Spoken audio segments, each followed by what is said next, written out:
Hello दोस्तों, नमस्कार। एक बार फिर से आप सभी का हमारे यूट्यूब चैनल पहाड़ एकेडमी में हार्दिक स्वागत है। तो दोस्तों, कैसे हैं आप सभी लोग?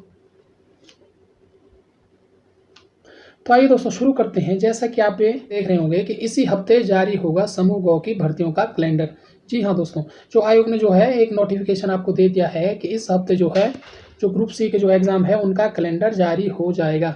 और डेट प्रस्तावित क्या की है दोस्तों? दिसंबर, जनवरी, फरवरी और मार्च, इन 4 महीने के अंतर्गत जो है आपकी जो जितनी भी 23 परीक्षाएं हैं वो सब क्या हो जाएगी दोस्तों? वो सब कराई जाएगी। तो अभी हमारे पास दोस्तों उतना समय नहीं रहा है दोस्तों। तो हमारे पास जो है मात्र 3-4 महीने का समय है।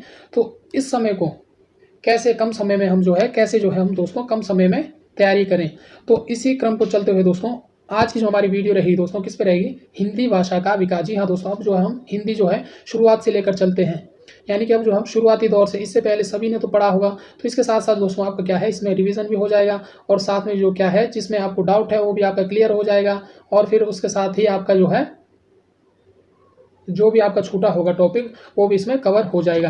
तो आइए दोस्तों आज हिंदी भाषा जो शुरुआत से एकदम जीरो लेवल से हम चलते हैं। हम दोस्तों पीडीएफ के माध्यम से नहीं चलेंगे, क्योंकि अगर आप पीडीएफ के माध्यम से चलते हो तो आप सिर्फ एक चीज़ को पढ़ते जाते हो, जिससे जो है आपके माइंड में वो ज़्यादा देर तक नहीं रहता। अगर हम लिखित माध्यम से ये तैयारी करते हैं दोस्तों तो ये आपके माइंड में जो है ज़्यादा देर तक रहता है। तो आइए दोस्तों शुरू करते हैं। अगर हम हिंदी की बात करें दोस्तों तो यह जो है विश्व की कितनी भाषाएं हैं? 3000 भाषाओं में से एक है, यानी कि यह जो है दोस्तों विश्व की जो है 3000 भाषाओं में से एक है। 3000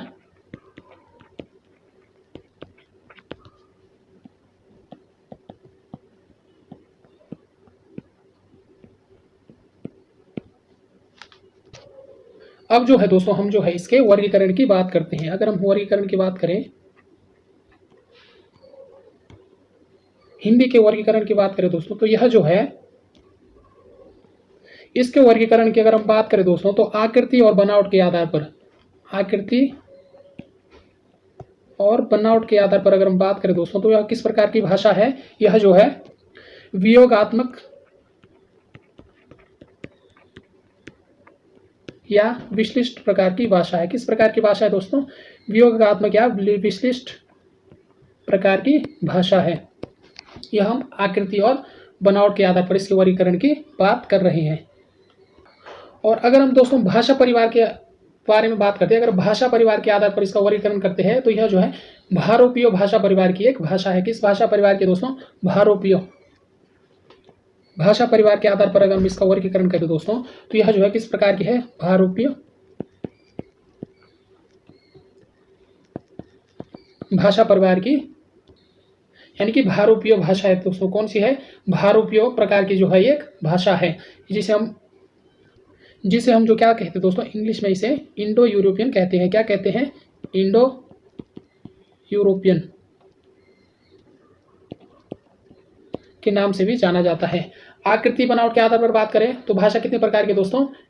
आकृति बनावट के आधार पर अगर हम बात करें तो भाषा है दोस्तों वियोगात्मक या विश्लिष्ट प्रकार की भाषा है। वहीं अगर हम बात करें दोस्तों भाषा परिवार के आधार पर तो कैसी भाषा है? यह जो है बारोपीय प्रकार की भाषा है। किस प्रकार की भाषा है दोस्तों? बारोपीय प्रकार की भाषा है।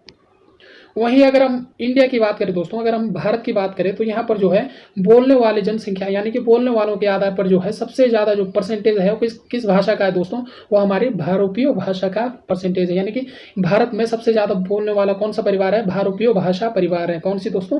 भारोपीय जो है भारत में सबसे अधिक बोला जाता है। भारत में बोलने के आधार पर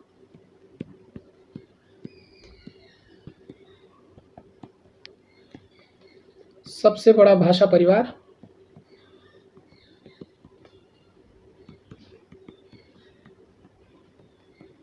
कौन सा है दोस्तों? भारोपीय भाषा परिवार है।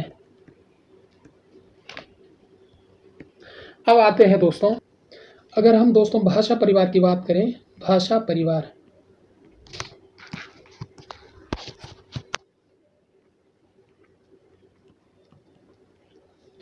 तो पहला कौन सा है? भारोपीय।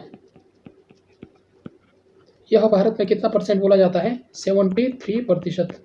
और दूसरा है दोस्तों द्रविड़। अगर इसके परसेंटेज की बात करें तो यह कितना बोला जाता है भारत में? मात्र 25%। और तीसरा है ऑस्ट्रिक। ऑस्ट्रिक की अगर हम बात करें दोस्तों तो यह जो है भारत में कितने प्रतिशत तक बोले जाता है, यह जो है मात्र 1.3% जो है यह भारत में बोली जाने वाली भाषा है। और चौथा है चीनी तिब्बती। चौथा कौन सी है दोस्तों, चीनी तिब्बती। यह भारत में कितना बोला जाता है, मात्र 0.7%। तो सबसे बड़ा जो भाषा परिवार है जो भारत में बोला जाता है वो कौन सा है दोस्तों, पारूपीय भाषा परिवार है। उसके बाद दूसरे नंबर पे कौन सा है, द्रविड़, उसके बाद ऑस्ट्रिक और उसके बाद चीनी तिब्बती भाषा जो है भारत में बोली जाती है। अभी की अगर बात करें तो यह जो है भारोपीय, जिसे आप भारत या यूरोपीय भी कह सकते हैं, के भारतीय ईरानी। कौन सी, भारतीय ईरानी। के इंडो आर्यन यानी कि भारतीय आर्य, भारतीय आर्य, जिसे क्या कहते हैं दोस्तों, इंडो आर्यन, जिसे इंडो आर्यन के नाम से भी जाना जाता है, कि उपशाखा की एक भाषा है। तो हिंदी की बात करें दोस्तों तो हिंदी जो है भारोपीय, भारत यूरोपीय के भारतीय ईरानी यानी कि इंडो इरेनियन के भारतीय आर्य, इंडो आर्यन उपशाखा की एक भाषा है। तो इसे भी आपको नोट कर लेना है। तब बात करते हैं दोस्तों इसके कालखंड की। अगर हम इसके कालखंड की बात करें तो इसे जो है 3 कालों में विभक्त किया गया है। भारतीय आर्य भाषा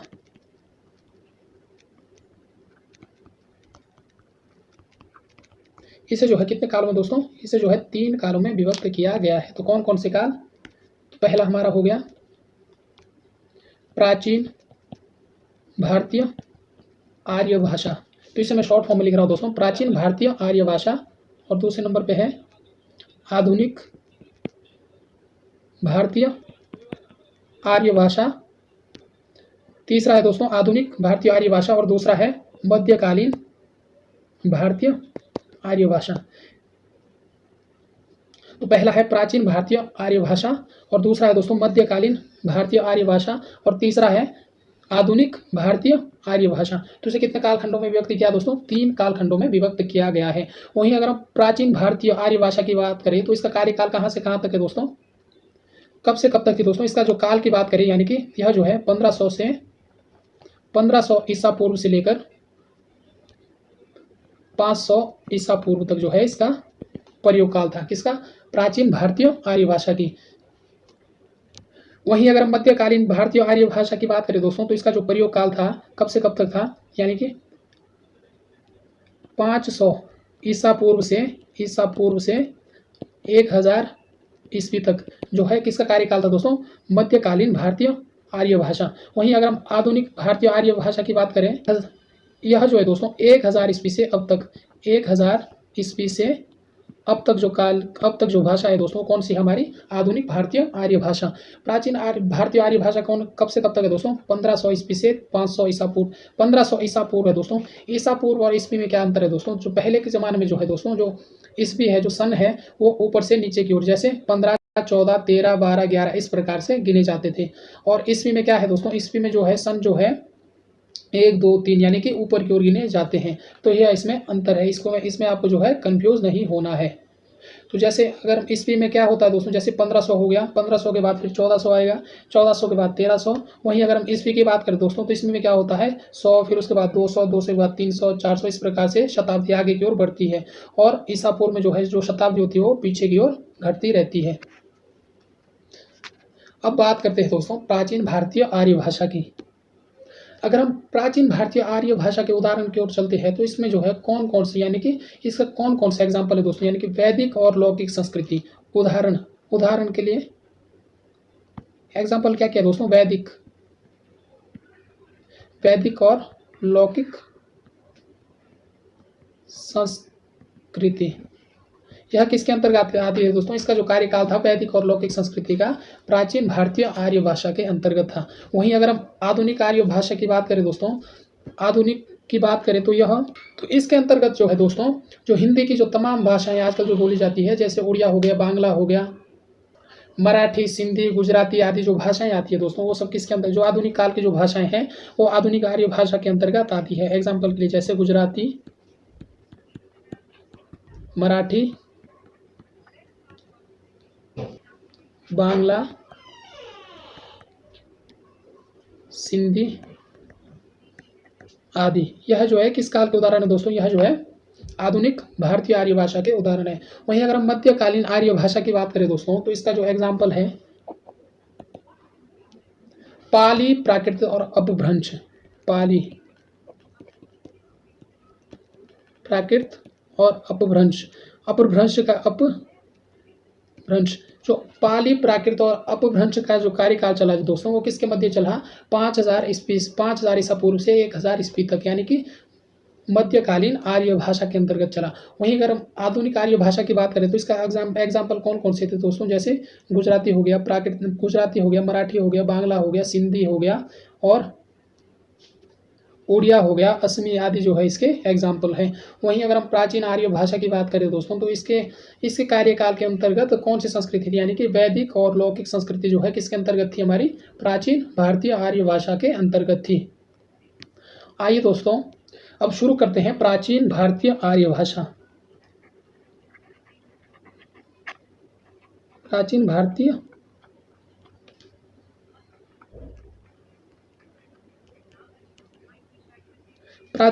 आर्य भाषा के अंतर्गत हम इसे चर्चा कर लेते हैं। इसके अंतर्गत कौन कौन सी संस्कृति आई थी दोस्तों, वैदिक और लौकिक संस्कृति। कौन सी आई थी, पहली आई थी वैदिक संस्कृति, वैदिक, और दूसरी कौन सी आई थी दोस्तों, लौकिक संस्कृति।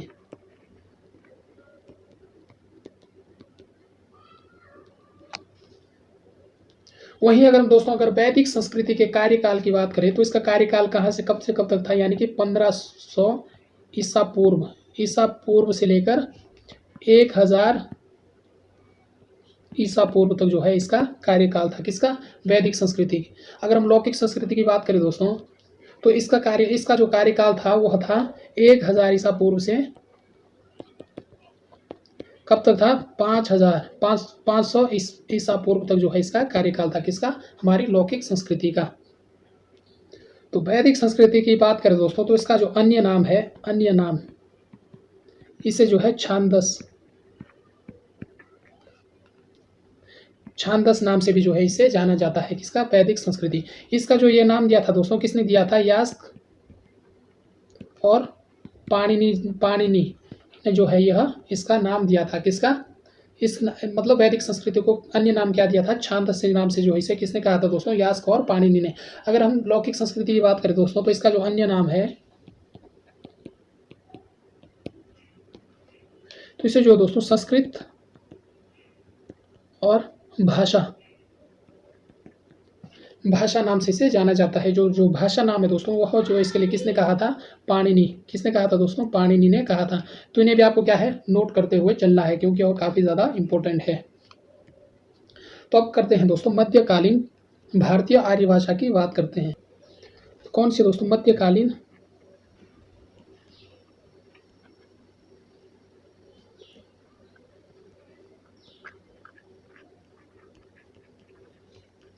आर्य भाषा। अगर हम इसकी बात करते हैं दोस्तों, तो इसे जो है कितने खंडों में, 3 खंडों में जो है इसे विभक्त किया जाता है। कौन कौन सी, पहला पाली, दूसरा कौन सा दोस्तों, प्राकृत, और तीसरा है अपभ्रंश और अवट। वहीं अगर हम पाली की बात करें दोस्तों, तो इसका कार्यकाल कब से कब तक था, 500 ईसा पूर्व से लेकर 1 ली तक जो है इसका कार्यकाल था। और प्राकृत की बात करें दोस्तों, तो इसका कितना था, 1 ली से 500 ईस्वी तक जो है इसका कार्यकाल था। वहीं अगर हम अपभ्रंश की बात करें दोस्तों, तो इसका जो कार्यकाल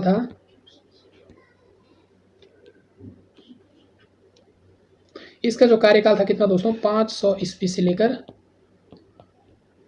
1000 ईस्वी तक जो है इसका कार्यकाल था। और अहवट की बात करें दोस्तों, तो इसका कितना था, 900 ईस्वी से लेकर 1100 ईस्वी तक का जो कार्यकाल था वो किसका था दोस्तों? अवध का था। वहीं अगर हम बात करें दोस्तों पाली की, तो यह जो है भारत की प्रथम भाषा है, यानी कि जो भारत की जो प्रथम देश भाषा है दोस्तों वो कौन सी है? पाली। तो इसे भी आपको नोट कर लेना है कि भारत की प्रथम देश भाषा कौन सी है दोस्तों? हमारी पाली। अगर हम उदाहरण के तौर पर बात करें तो इसमें जो सारे उपदेश किसने दिए थे? जो भगवान बुद्ध के जो सारे उपदेश है दोस्तों,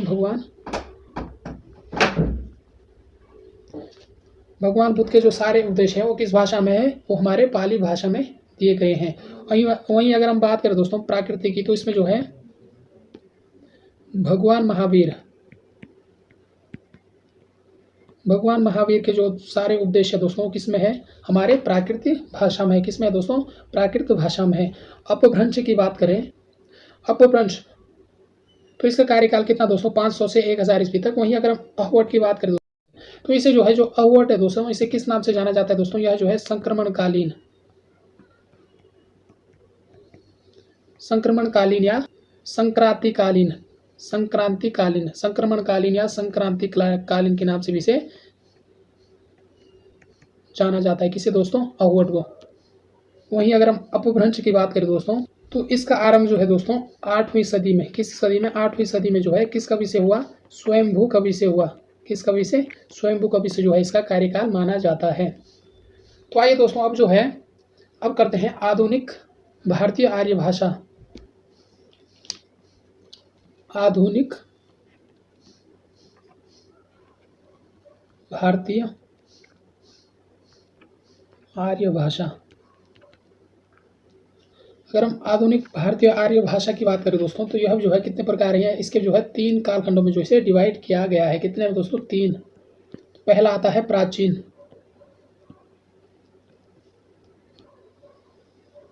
इसके अंतर्गत पहला कौन सी आती है दोस्तों? प्राचीन हिंदी। दूसरा आता है मध्यकालीन हिंदी और तीसरा आता है दोस्तों आधुनिक हिंदी। प्राचीन हिंदी की बात करें दोस्तों, तो इसका जो कार्यकाल था, कार्यकाल की इसकी बात करें, कार्यकाल तो कितना है दोस्तों? इसका जो कार्यकाल था 1100 ईस्वी से लेकर कितना? 1400 ईस्वी तक था प्राचीन हिंदी का कार्यकाल। वहीं अगर हम मध्यकालीन हिंदी के कार्यकाल की बात करें दोस्तों, तो इसका जो कार्यकाल था 1400 ईस्वी से लेकर 1850 ईस्वी तक जो है इसका कार्यकाल था। वहीं अगर हम आधुनिक हिंदी की बात करें तो इसका कार्यकाल कितना था दोस्तों? 1850 से लेकर जो अब तक जो बोली जा रही है दोस्तों वो हमारी कौन सी है? आधुनिक हिंदी है, यानी कि 1850 से अब तक। तो बात करते हैं दोस्तों हिंदी की जो आदि जननी है किसे कहा जाता है? हिंदी आदि जननी की बात करें तो किसे कहा जाता है दोस्तों? संस्कृत को जो है हिंदी की आदि जननी कहा जाता है।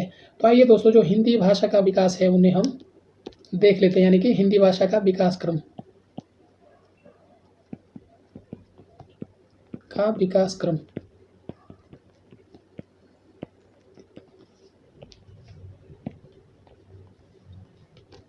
तो सबसे पहले कौन सी आएगी दोस्तों? संस्कृत। फिर उसके बाद कौन सी आएगी दोस्तों? पाली, जिसमें जो है भगवान बुद्ध के सारे उपदेश है। तीसरा आएगा दोस्तों प्राकृत, महावीर के जो सारे उपदेश है दोस्तों किसमें है? प्राकृत। उसके बाद कौन सा आएगा दोस्तों? अपभ्रंश। फिर उसके बाद जो आएगा अवध। फिर उसके बाद आएगा दोस्तों प्राचीन। फिर उसके बाद आएगा मध्यकालीन। फिर उसके बाद आधुनिक हिंदी।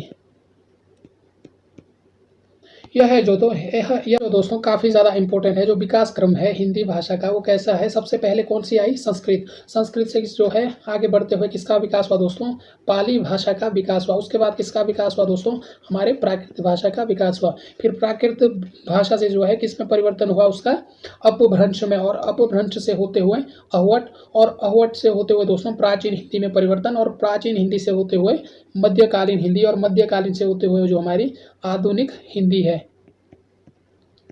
उसके क्रम में जो है इस प्रकार से जो है इस क्रम में जो हमारा दोस्तों हिंदी का विकास हुआ है। तो आइए दोस्तों अब जो है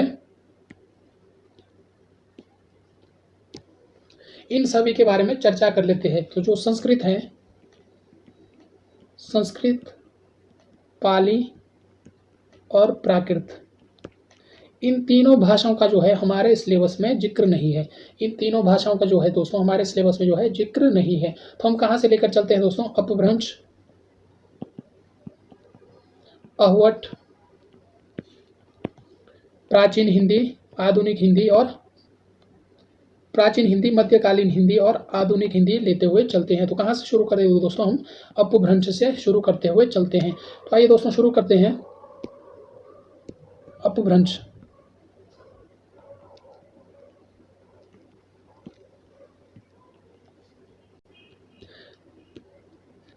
कार्यकाल की बात करें दोस्तों तो कब से कब तक था, 500 ईस्वी से लेकर 1000 ईस्वी तक जो है इसका कार्यकाल था। और इसमें जो है दोस्तों साहित्य का आरंभ कब से हुआ, 8वीं सदी से लेकर जो है 13वीं सदी तक जो है इसमें साहित्य का आरंभ था। कि कहाँ से कब तक था दोस्तों, 8वीं सदी से लेकर 13वीं सदी तक। और किस कवि से हुआ दोस्तों, जो इसमें साहित्य का जो आरंभ है इसे आपको नोट करते हुए चलना है, काफ़ी ज़्यादा इंपॉर्टेंट है। यह किस कवि से हुआ दोस्तों, कवि कौन था, स्वयंभू नामक कवि से जो है इसका आरंभ हुआ। कब से, 8वीं सदी से लेकर 13वीं सदी तक जो चला था साहित्य काल, वह किस कवि के नाम से हुआ दोस्तों, स्वयंभू नामक कवि से जो है इसका कार्यकाल शुरू होता है। वहीं अगर हम इस काल के रचनाकार की बात करें दोस्तों, तो रचनाकार तो कौन कौन से है दोस्तों, तो पहला है स्वयंभू। तो स्वयंभू को है दोस्तों इसे जो है अपभ्रंश का वाल्मीकि भी कहा जाता है। अपभ्रंश का वाल्मीकि किसे कहा जाता है दोस्तों, स्वयंभू। इसने जो लिखी थी, इसकी जो प्रमुख रचना है दोस्तों कौन सी है, राम काव्य, जिसे है जो दोस्तों पयुम चरयू के नाम से जाना जाता है। किस नाम से जाना जाता है, पयुम चरयू के नाम से जाना जाता है। वहीं अगर हम और बात करें दोस्तों, तो और बात करें इसके प्रसिद्ध रचनाकार कौन कौन से हैं, धनपाल, पुष्पदंत, सरहप्पा, कणहप्पा, यह जो है दोस्तों इसके प्रमुख कवि हैं। वहीं अगर हम धनपाल की बात करें, इसने जो है अपभ्रंश का पहला काव्य लिखा था। अपभ्रंश का पहला काव्य किसने लिखा दोस्तों, धनपाल ने। उसका नाम क्या है, भविष्यत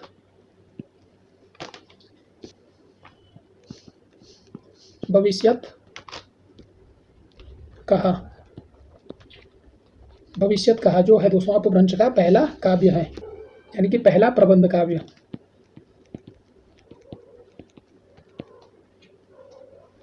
और महापुराण और जसहर चरयू, यह किसकी है दोस्तों, यह जो है पुष्पदंत की है, प्रसिद्ध रचना है। महापुराण और जसहर चरयू किसकी है दोस्तों, पुष्पदंत की। वहीं अगर हम सरहप्पा और कणहप्पा की बात करें, तो सरहप्पा का कौन सा दोस्तों, चर्यापद, यह किसका है, सरहप्पा। और दोहा कोशी किसका है दोस्तों, दोहा कोशी, यह कणहप्पा। यह जो है दोस्तों अपभ्रंश के प्रमुख रचनाकार हैं, और ये सब इनकी प्रसिद्ध रचना है। इन्हें आप अच्छे से देख लेना है, क्योंकि एग्जाम जो है इन्हीं में से बनता है। अब बात करते हैं दोस्तों अपभ्रंश से जो है आधुनिक भारतीय आर्य भाषा का विकास, यानी कि अपभ्रंश से लेकर जो है अपभ्रंश से आधुनिक भारतीय आर्य भाषा का विकास के बारे में हम चर्चा करते हैं। अपभ्रंश से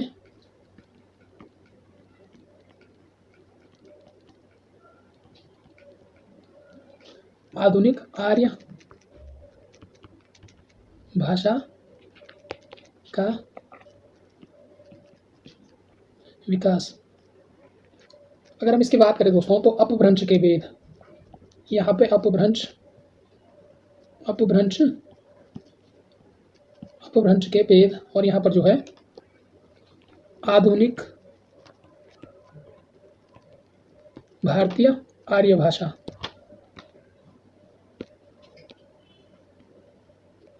अपभ्रंश के भेद की बात करते दोस्तों तो अपभ्रंश के भेद तो पहला कौन सा है, शेरसैनी। इसके अंतर्गत कौन सी आधुनिक आर्य भाषा बोली जाती है दोस्तों, पश्चिमी हिंदी,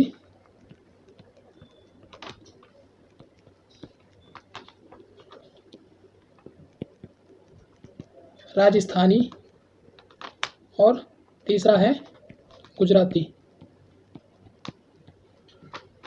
जो शेरसैनी के अंतर्गत जो है दोस्तों, जो शेरसैनी अपभ्रंश का वेद है, यानी कि शेरसैनी, इसके अंतर्गत कितनी भाषाएं बोली जाती है दोस्तों, आधुनिक आर्य भाषा, पश्चिमी हिंदी, राजस्थानी और गुजराती। यह जो किसके अंतर्गत बोली जाती है, शेरसैनी अपभ्रंश। एग्जाम में प्रश्न पूछ लिया जाता है कि निम्न में से पश्चिमी हिंदी का विकास हुआ है या राजस्थानी, गुजराती, पश्चिमी, निम्न में से इन तीनों का विकास किस अपभ्रंश से हुआ है। तो किस अपभ्रंश से हुआ है दोस्तों इनका विकास, शेरसैनी अपभ्रंश से जो है इनका विकास हुआ है। अब दूसरा है दोस्तों अर्धमागधी।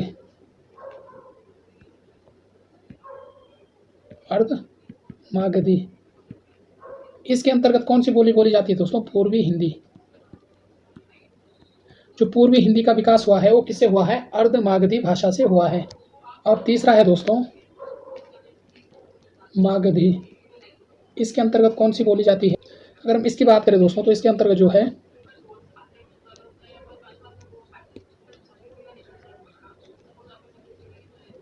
बिहारी, पहला बिहारी,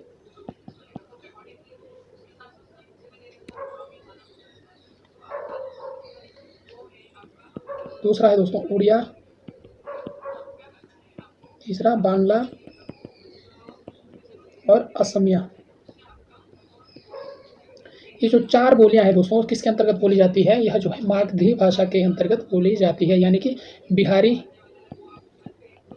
उड़िया, बांग्ला और असमिया किसके अंतर्गत बोली जाती है दोस्तों। इनका जो विकास हुआ किससे हुआ, किस अपभ्रंश से हुआ है, मागधी अपभ्रंश जो है इनका विकास हुआ है। और चौथा है खस अपभ्रंश।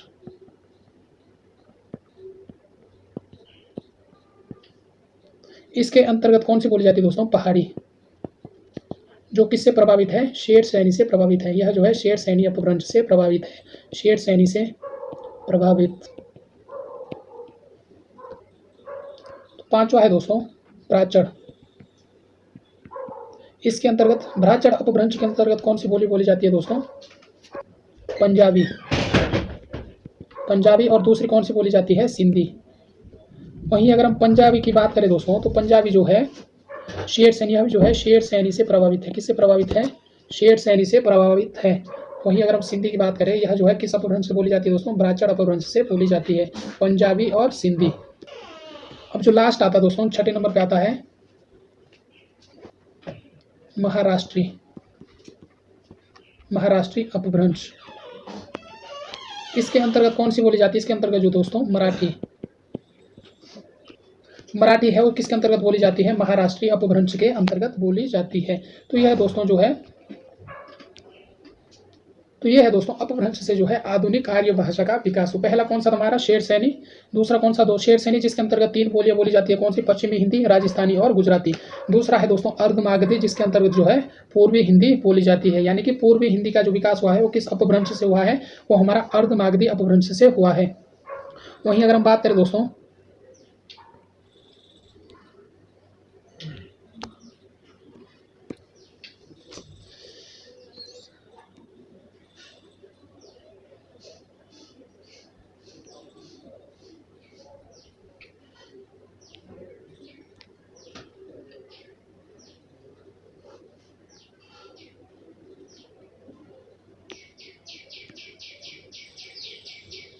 वहीं अगर हम बात करें तीसरा कौन सा है, तीसरा है मागधी, जिसके अंतर्गत कितनी बोली जाती है, 4 बोली बोली जाती है, यानी कि आधुनिक भाषा कितनी बोली जाती है, 4।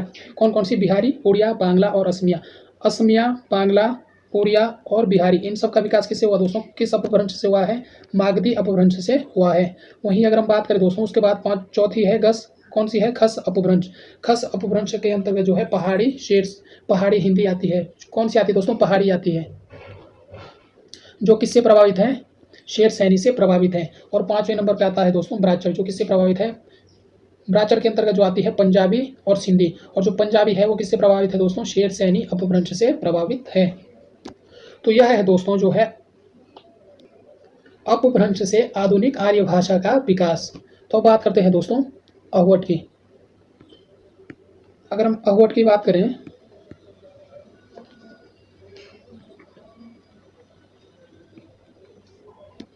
तो यह जो दोस्तों अपभ्रंश का ही विकृत रूप है, यानी कि अपभ्रंश का ही जो विकृत रूप है, इसे जो है अपभ्रंश का अपभ्रंश,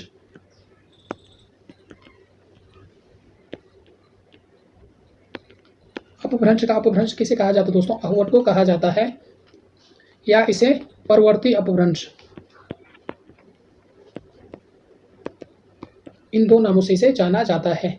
किसका रूप है दोस्तों, यह जो है अपभ्रंश का ही विकृत रूप है, अपभ्रंश का ही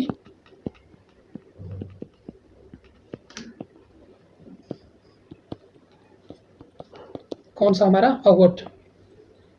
अगर इसके रचनाकार की बात करें दोस्तों तो इसे एक समय में कौन कौन से प्रसिद्ध रचनाकार थे, अब्दुल रहमान, दामोदर पंडित,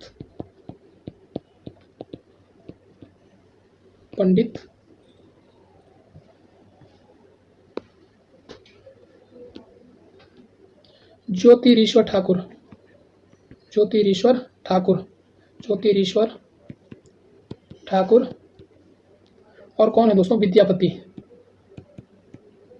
ये जो है इस सब के प्रमुख रचनाकार है, किसके, अहवट। इसके कार्यकाल की बात करें दोस्तों तो 900 से लेकर 900 ईस्वी से 1100 ईस्वी तक जो है इसका कार्यकाल था। वहीं अगर हम बात करें दोस्तों तो यह जो है अपभ्रष्ट, अपभ्रंश नहीं होगा, अपभ्रष्ट, अपभ्रष्ट का ही विकृत रूप है। तो जिसे जो है अपभ्रंश का अपभ्रंश या परवर्ती अपभ्रंश के नाम से भी जाना जाता है। अगर हम इसके रचनाकार की बात करें दोस्तों, अहवट के रचनाकार तो कौन कौन सा है, अब्दुल रहमान,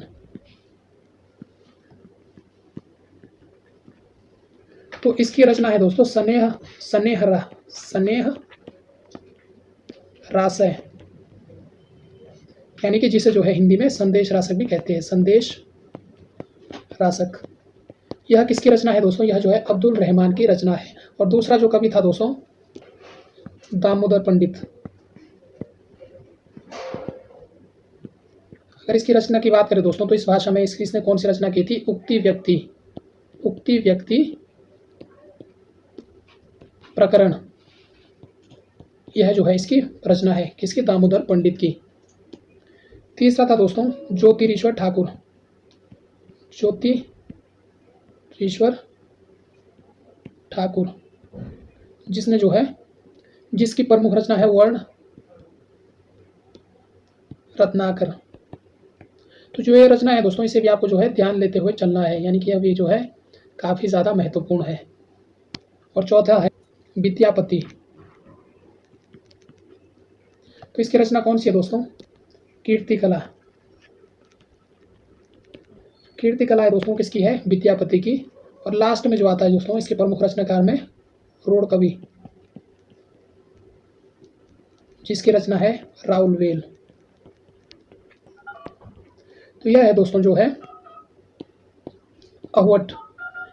इसका कार्यकाल कब से था, 900 ईस्वी से 1100 ईस्वी तक। और यह जो है दोस्तों अपभ्रंश का अपभ्रंश और परवर्ती अपभ्रंश है तथा अपभ्रंश का ही एक विकृत रूप है। इसमें जो अगर प्रमुख रचनाकार की बात करें तो कौन कौन है, अब्दुल रहमान, दामोदर पंडित, ज्योतिरीश्वर ठाकुर, विद्यापति और रोड़ कवि। हेलो। तो अहवट के रचनाकार की बात करें दोस्तों तो अब्दुल रहमान, जिसने जो है स्नेह रासय किसने लिखी थी, अब्दुल रहमान ने।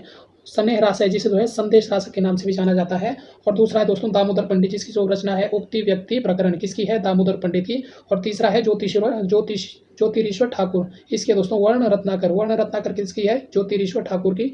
और चौथा है दोस्तों विद्यापति, इसकी जो रचना है कीर्ति कला। और लास्ट में जो अंत में है दोस्तों रोड़ कवि, इसकी कौन सी रचना है दोस्तों, इसकी अगर हम रचना की बात करें तो रावल जो है इसकी रचना है। तो ये है दोस्तों जो हिंदी भाषा का विकास कहाँ से, पाली, प्राकृतिक, अपभ्रंश और अहवट। इसके बाद जो दोस्तों अहवट से लेकर प्राचीन हिंदी,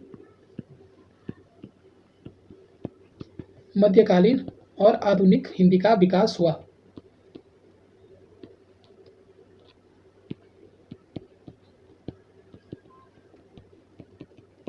तो अगर हम हिंदी के विकास की बात करें दोस्तों, तो हिंदी का विकास जो है किससे माना जाता है, अपभ्रंश से माना जाता है। अपभ्रंश और अहवट से जो है हिंदी का विकास माना जाता है। वैसे मुख्य तौर पर जो है हिंदी का विकास जो है अपभ्रंश से माना जाता है। तो ये है दोस्तों हमारी जो है हिंदी भाषा का विकास, जो हमने जो है इस वीडियो में कवर किया है। अगर हमारी जो दोस्तों जो नेक्स्ट वीडियो आएगी वो आएगी दोस्तों हिंदी की, यानी कि हिंदी शब्द की व्युत्पत्ति और हिंदी की उपभाषाएं। तो हिंदी की कितनी उपभाषाएं हैं दोस्तों, हिंदी के अंतर्गत जो है 5 बोलियां और 17, हिंदी के अंतर्गत जो है दोस्तों 5 उपभाषाएं तथा 17 बोलियां हैं, जिसको हम दोस्तों नेक्स्ट वीडियो में कवर करेंगे। तो नेक्स्ट वीडियो में कौन कौन से हो गए दोस्तों, एक तो हो गया हिंदी भाषा का विकास, और दूसरा हो गया दोस्तों हिंदी की उपभाषाएं और देवनागरी लिपि तथा हिंदी से संबंधित जो भी प्रमुख प्रावधान है उन्हें हम नेक्स्ट वीडियो में कवर करेंगे। तो इस वीडियो में फिलहाल इतना ही दोस्तों, तब मिलते हैं नेक्स्ट वीडियो में, तब तक के लिए धन्यवाद।